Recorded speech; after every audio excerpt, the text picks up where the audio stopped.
everybody, and welcome to the Katie Weaver Show. This is Katie, I'm your host. I'm so happy to be here. If you are listening live or to a replay, I want to welcome you to the show. If you are watching the live stream right now, I want to welcome you to the show. I want to let you know you can find me over in the chat room. You can do that by heading over to 12radio.com. Click on the chat button and you'll be redirected into the Facebook chat. If you would rather watch than listen, you can find the live streams by going to YouTube or Facebook and look for Katie Weaver Domestic Mystic, and you'll find the stream. That's all you got to do. Pretty simple. That's always a mouthful. Want to let you know we're doing a healing circle today a little bit later in the show. So if you're wanting to take part in that, be sure that you're in a spot where you can relax with us and go into a guided meditation for a bit. I don't know what's going on with this hair, but it's something. Might be time to trim those bangs again. At any rate, hello, how are you? How's everybody hanging in there? Last week we talked about the Schumann resonance and how bananas it has been. So I just wanted you to know that it's power 17 today, which is a lot lower. So still a little bit high, but nothing like it has been. So that's good. Wondering how you're all faring with a full moon up and coming. Because the full moon is tomorrow. And it is a pink moon. Doesn't mean it'll be pink, but... Tara said her hair has gone wild today, too. Well, there you go.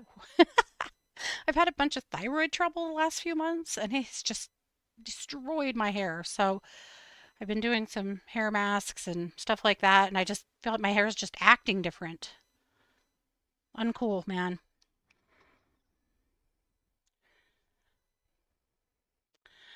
Well, I was thinking about peace today, how badly we need it. You'll never find me being somebody who wants war on our planet. I have gone to so many anti-war rallies over the years. I've talked about this a lot, but I don't condone war. I'm never going to. And right now I'm joining many of you in being a little nervous about what the hell's going on, because Iran is scary enough, and other countries in the Middle East now going at each other is scary enough. Russia and Ukraine is scary enough. Now add all the South American skirmishes. It's enough is enough. And it does make me nervous. I think it should make us all nervous. And in times like these, so often we feel a little helpless. I mean, you should take the traditional route of contacting your representatives, of making clear how you feel, of taking a stand. You should do those things if that's what resonates with you. But I wanted to talk about peace from a more, well, metaphysical standpoint. I was thinking about all of the symbols of peace that have developed over millennia due to war. Because every time there's war on this planet, there are people that are working towards peace, that are praying for peace, that are joining together, asking for peace, because war is hell. And what war does to people is hell. And to me, I'm always going to be on that side, right? Of asking for peace. But I was thinking about those symbols of peace and where they came from and how are they meaningful. And I learned some things that I didn't know in researching and putting together my article. So I thought I'd share it with you guys. So we're going to dig in to Luminous. Nope. There we go.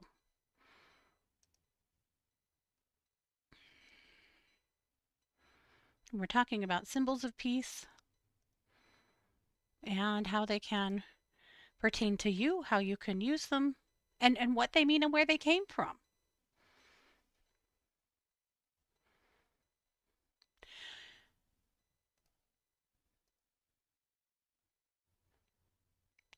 I called this week's edition the Give Peace a Chance edition because, well, as you know, I was raised on peace protest music, and Give Peace a Chance is one of my favorite songs of all time, and I think it applies right now no matter what. But if you've never listened to Give Peace a Chance, go find it. It's on YouTube. Original, like, performances on YouTube. Go find it. Not right now, like after the show. Alrighty. So, as you know, it has been said many times in different ways from different speakers that peace on the inside creates peace on the outside. Easy to say, sometimes harder to do. We are all in a state of constant overstimulation in our current world. With it is a conscious choice to seek out peace because otherwise you have chaos rumbling around you all the time in your homes, out in nature, everywhere. Now, nature's better, but you still have to choose peace. You have to put down your devices. You have to stop focusing on what other people are doing. You have to take a seat. You have to breathe and rest. There's many things you can do to help draw peace in. It's the same with your house. Sometimes you have to turn off the noise. Sometimes you have to turn off the lights. Sometimes you have to shut down your phone for a little while. You have to take some steps to help create peace in your life. But where does peace live? Is it consciousness? Is it in your brain? Is it in your heart? Where is it? To me, peace resides in your heart chakra and maybe other parts of you too, but that's where I see it. But is it also within your consciousness? It should be. It must be, right?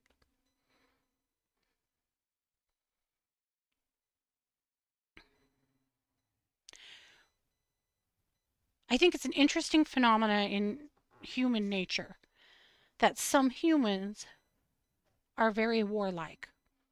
Their first response to anything is to battle, to protect, to fight. And some people are very peaceful. They don't want that. They may also be the same people that avoid confrontation. They may be the same people who give up more than they should for other people so that they don't have a battle or a war on their hands. I think the right answer is there has to be a spot in the middle, right? But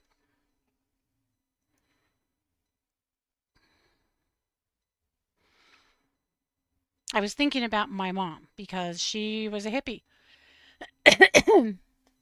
I was thinking about how on Saturdays we'd have wake up to a list of cleaning, of chores that you had to do before you could hang out with friends. And we would always listen to Woodstock, her old Woodstock album, or we would listen to the Beatles, or we'd listen to some other peace protest compilation of 60s, 70s music because that's what she loved and that's what I was raised on. But I was also thinking about her peace signs. She loved peace signs. She had many sets of peace sign earrings, necklaces. They were certainly something that, as we got older, we would gift to her because it was something that she loved. And I have a peace sign tattooed on my shoulder a lot because of that. When she died, I inherited several pieces of peace sign jewelry. I can think of a time when, pardon me, I can think of a time when I was in junior high and I had a giant pair of big plastic black peace sign earrings. And I wore those suckers all the time. Loved them. I think I loved peace signs before I understood what they stood for. Lillian, I agree with that. You and my mother would have adored each other. Absolutely. Hey, Jean and Denise. Denise said, I think most of my music would be considered in the hippie genre, or at least others that were inspired by that area. Sure. Hey, Rebecca, glad to have you here. And Quelly, Tara, Suzanne, thanks everybody for being in the chat. All right. Oh, and Renee, looking over at the other chat. Hey, Renee, I'm glad you're here. All righty. So let's keep going. Let's start talking about symbols of peace. I'm going to change the screen here. I actually have a slideshow. Yep.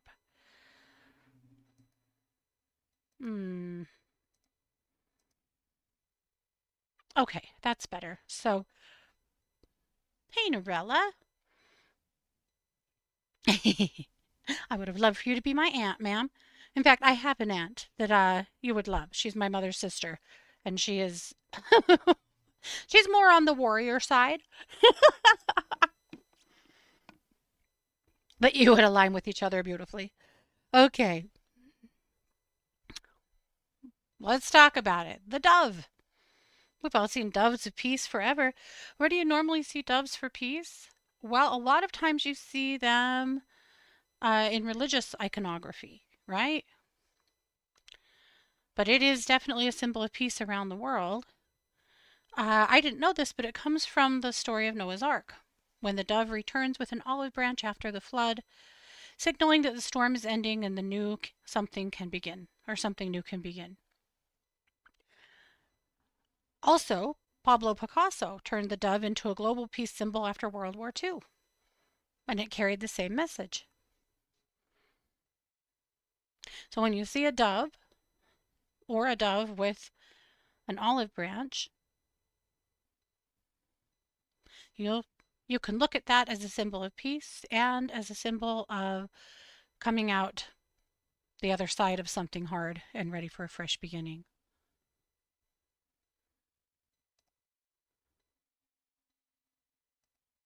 What about the olive branch? It was placed with the dove, which created some kind of religious iconography, as we know, but it actually began with Athena in ancient Greece. She likened, or it was likened to her, the olive branch as a symbol of wisdom and thoughtful resolution. Offering an olive branch wasn't just poetic, it was a real intentional act of peace in potential times of war.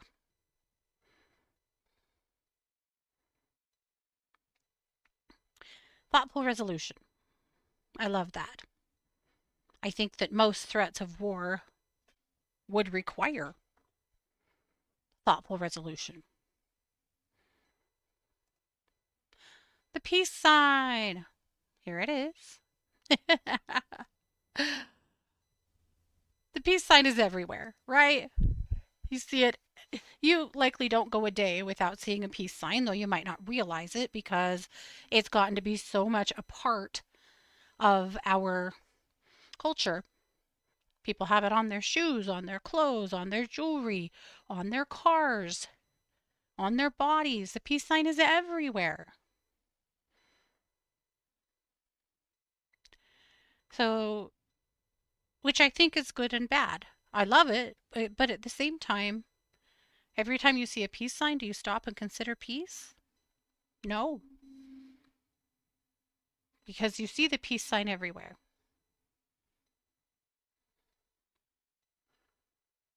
So it's worth considering refiguring your brain to actually notice peace signs and consider them when you see them. The peace sign, and I actually really think that we should apply that to all of the symbols I'm showing you today because they have all become fairly common and may not jump out at you when you see them. So it's my hope that in having this conversation today, it helps us all to give our brains a little adjustment when you see a peace sign or any other of the peace iconography to remember peace, to hold space for peace, to let it be the thing that jogs your memory or gives you that little nudge. The peace sign was created in 1958 by Gerald Holtham for the Campaign for Nuclear Disarmament. He literally was combining symbols that stood for nuclear disarmament. Then, as you know, it showed up in anti-war protests during the Vietnam War and has only been carried further forward throughout generations. Some people think as well that the peace sign itself, the long stick with the two little arms, is a person with their arms down, like they're out of options, downtrodden.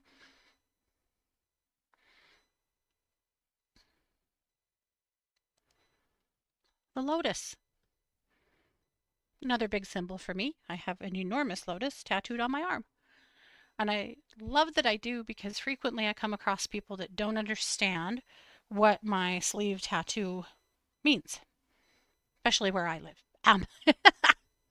It's hard enough for people to look at a whole half sleeve tattoo without shuddering, but also to ask questions and understand what it means is kind of a lot. I always get this when I go to the doctor because the arm that this is on is the same arm that I always get blood from and get my IV in. And so whoever the person is working on me inevitably will ask about my tattoo. And of course, a big part of it is a lotus. In traditions like Buddhism and Hinduism, the lotus represents something really profound.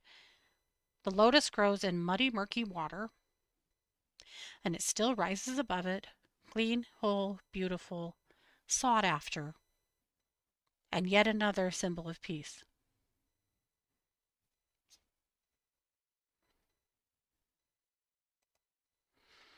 The yin yang. The yin yang's roots are in Taoism. Yin yang's or yin yang, some people say it that way, shows us that peace doesn't come from eliminating opposites, right? It comes from balancing them. Light and dark, stillness and movement, joy and grief, rest and action, and so on and so forth. The balance of, the comfortable marriage of differences. Finding that place within ourselves where we can live with both sides of the coin. That is certainly a symbol of peace to me. So it's my hope for all of us that when you see a symbol of peace, that you can take just a moment to breathe with it, to be with it, to sit with it, and to allow yourself to experience that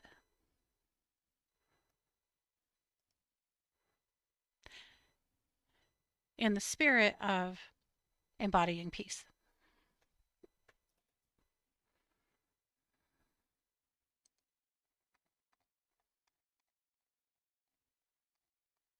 Some ways of bringing symbols of peace into your life. This is what I've been thinking about because people do it. We do it all the time. But I think it, like I said, has become fairly unconscious. It didn't occur to me till today that I have two symbols of peace tattooed on my body. Mostly because I looked at the lotus from the sense of emerging from the mud. But it's also a symbol of peace. It doesn't surprise me. I'm the middle child. It was my job to create peace. I had to sit in the middle in the car so that my sisters didn't kill each other. All right. I think I could have been a good mediator, you know? I'm glad I'm not, but I think I could have been. Bringing symbols of peace into your life. So, how do you just bring symbols of peace into your life in a way that becomes meaningful? Again, not talking about anything complicated, expensive, crazy, but some thoughts. You might wear a small peace sign necklace. Not as a trend, but as a reminder of what you stand for, being much more uh, meaningful to you, being much more, well, I've lost the word and I blame my thyroid. So we'll keep going. Conscious, making a conscious choice. Thank you. You might keep a lotus image near your workspace to remind you that hard seasons don't define you. You might bring olive branches or even just the idea of them into your relationships, choosing calm conversations over reactive ones. Maybe you do put some olive branch iconography in your home. You might add a few symbols of peace to your altar to remind you of the sacred work of holding peace. You might consider adding visible peace symbols to your car, your wardrobe, your jewelry, consciously. Maybe it is just as simple as placing something in your home that's peaceful. Maybe it is putting it on the outside of you so that it's something that you radiate to the rest of your world. You choose. But what about a little personal ritual around this? When you see that symbol that you have consciously placed in your life, you take a breath, you let it remind you to soften your shoulders, to unclench your jaw, to choose a response instead of a reaction, to choose peace. Peace is something that you will return to over and over again in your life, or hopefully you will, when needed. We've talked over the years of many, many tools to bring yourself back to a place of peace when you need to. Because the thing is, a lot of what I'm talking to you about today is creating peace on the inside so that you can have peace on the outside.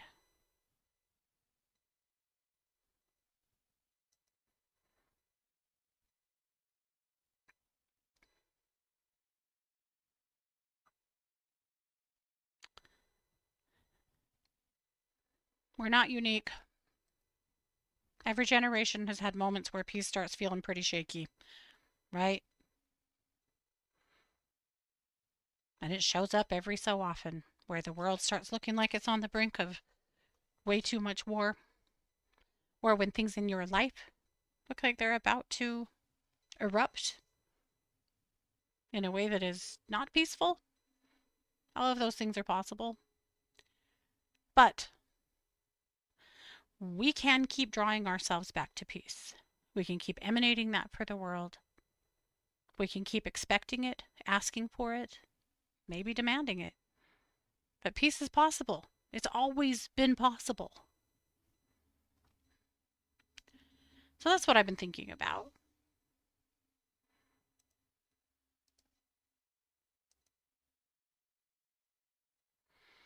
In Kelly's Refeminist History today, she has a full moon ritual for you. Uh,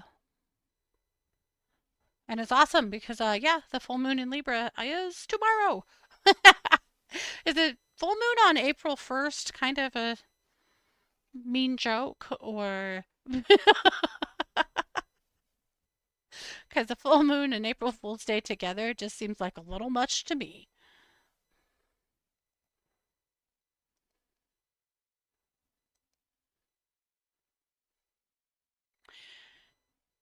Christie's Energy Symphony today, or this week, is Healing the Weary Heart. Great little activity and meditation to help to give your heart a little break. Lots of crime over at True Crime Squad. Lots of meditations over at Planet Meditation. And I did put a meditation for peace into, I didn't even say that, into my tip of the week right here. So you can do that at your leisure, but that's a great one to just help create some peace in your own mind for a while.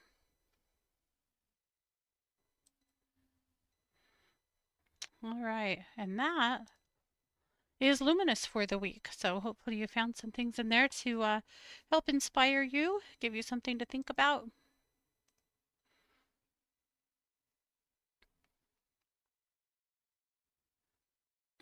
Lillian said, "You sound like my therapist. Cut out the news." Yes. Some news is necessary, but we get so inundated with it, it just becomes too much. Yeah.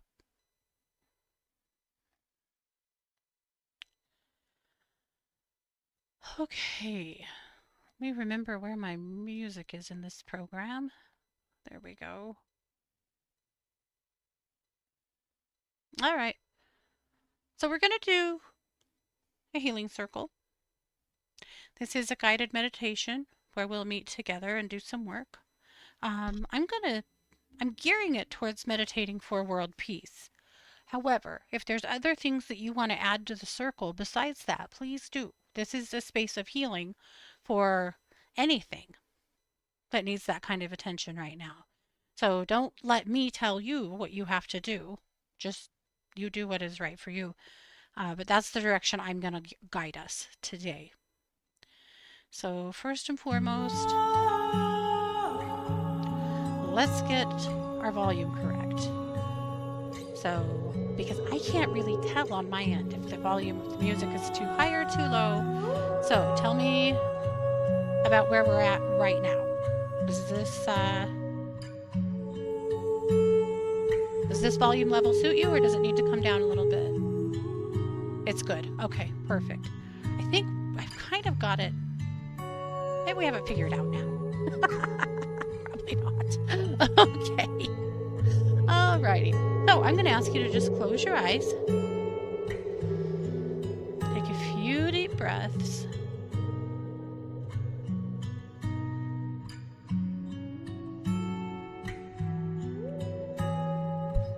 Just getting grounded and centered.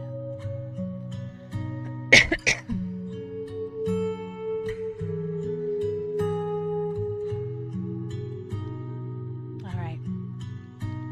Now, I would like you to picture yourself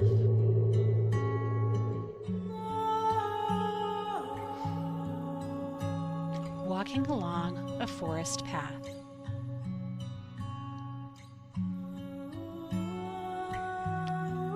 In just a few moments, I'm going to be counting backwards from 10 to 1.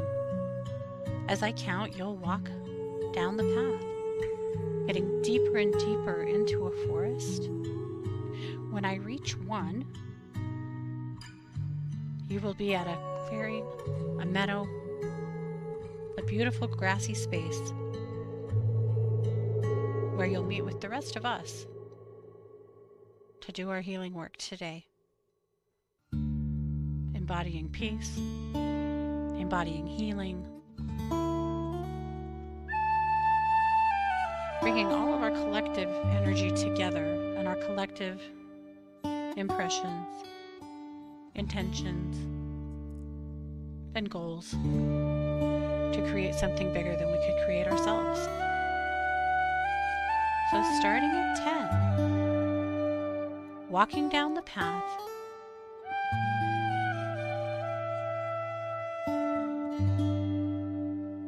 you're in a lovely forest.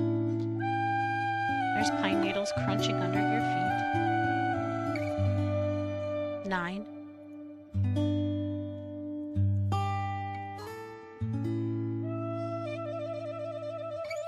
8.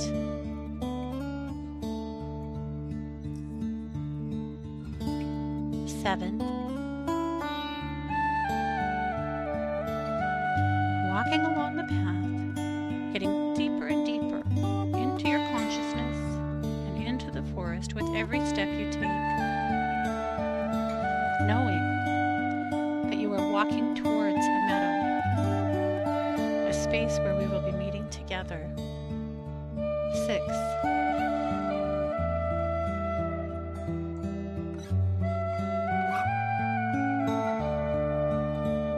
5. You can smell the trees. You can hear the birds.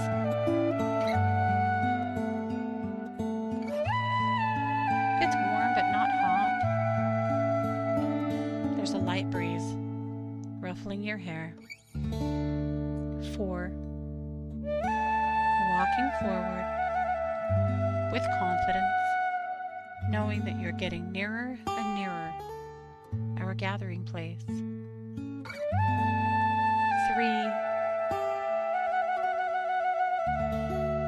2,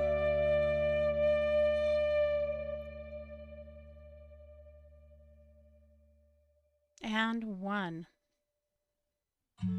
Stepping out of the forest now and into the clearing. You can see people gathered in the center and others stepping off of their paths as well. Now walk to the center and join us.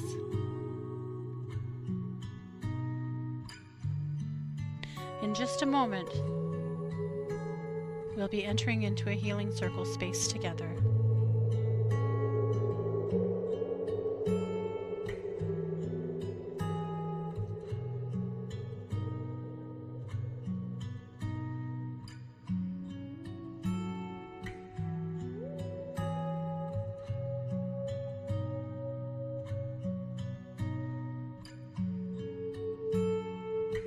Good. Now, take hands, forming a living circle of love, of peace, and of healing. Our intention today is to hold peace for the world, holding space for peace, for negotiation,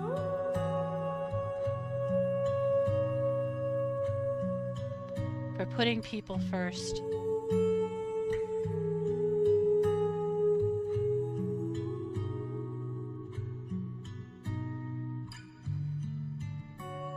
If there's anything else you'd like to add to the circle, please do so now.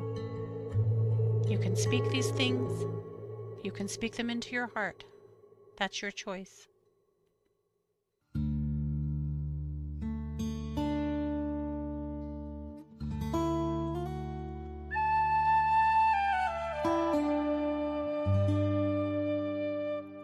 Good. Now at this time,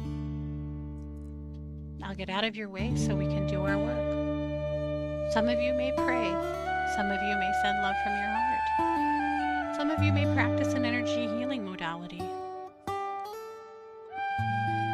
Some of you may just hold intention or visualize, or something else if that's what your heart calls to. There's no wrong answer for healing in this space.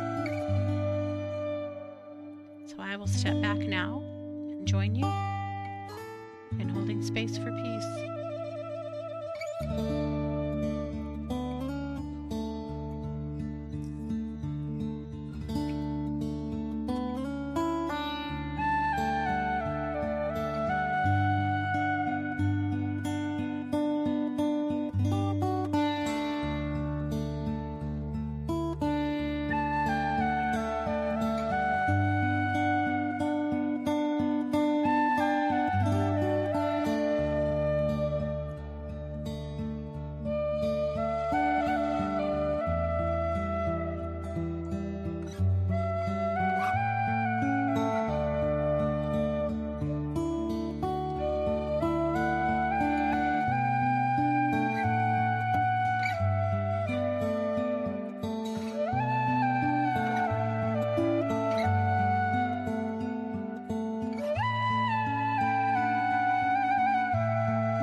Very good. Just another minute now.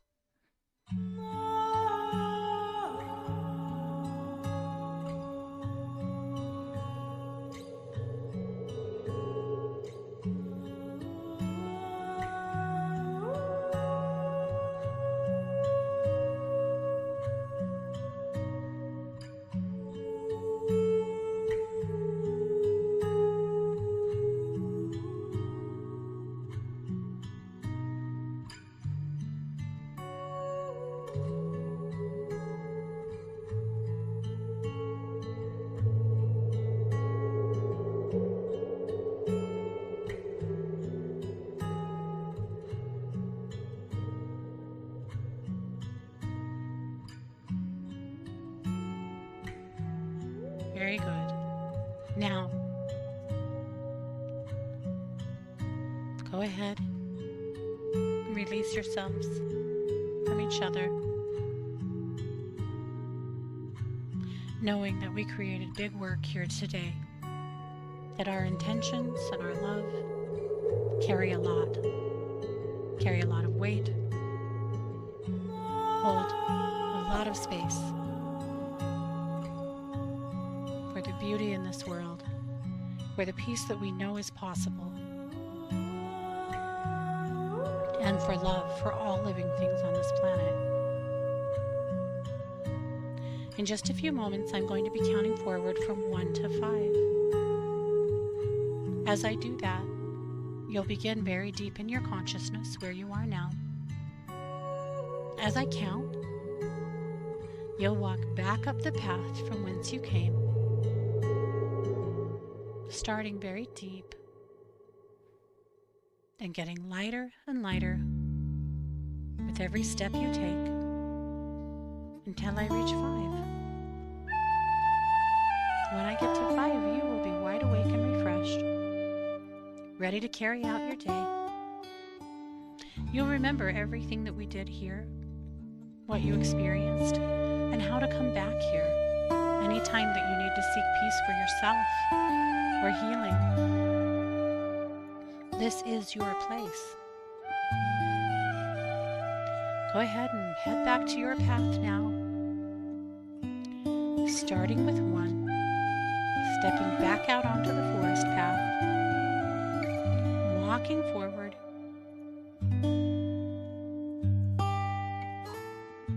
getting a little lighter and lighter with every step you take.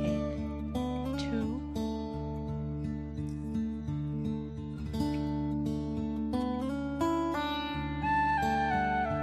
3, 4, more than halfway there.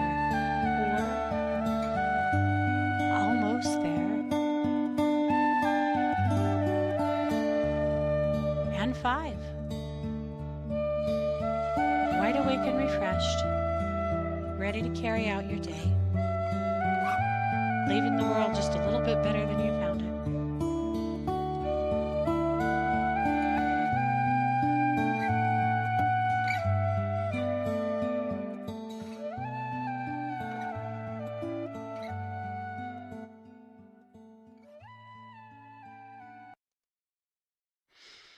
All right, and a stretch. Out of body work is kind of cold and ungrounding, so stretch, get warm, drink something, do what you need to do to return yourself to your body.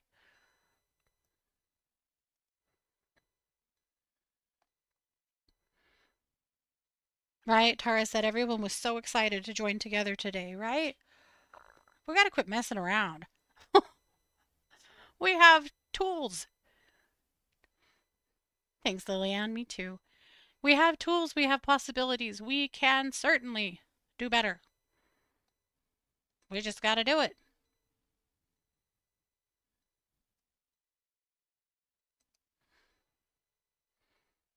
We've got to make conscious choices right now. This is good work. All right. And as you know, these videos remain on YouTube forever, so you can always go back and redo this meditation over and over again if you choose to. That's your option.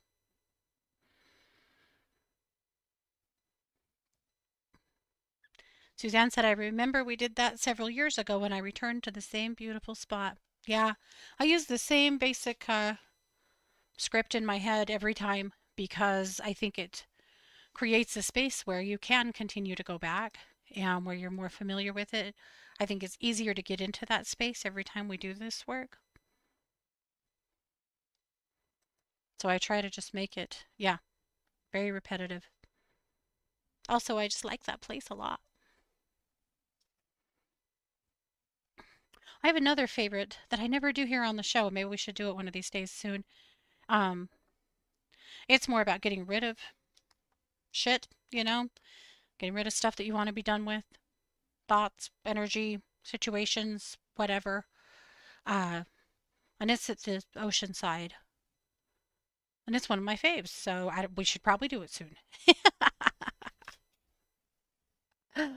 Alrighty. Well, that's what I had. We're going to be done a little bit early today, but that's okay. I have a heavy weight on me today. Not a heavy weight. I have a large burden of work on me today. So I was going to be okay with us being done a little early, and I think that's going to be right. So I'll be back next week. Same place, same time. We'll work on something new. So happy full moon. Enjoy that moon tomorrow. Get outside. Get yourself into it. Soak up a few moonbeams. It wouldn't kill you. Alrighty, guys. This has been yet another production of The Katie Weaver Show here on 1-2 Radio, where we're changing the way you listen to the world.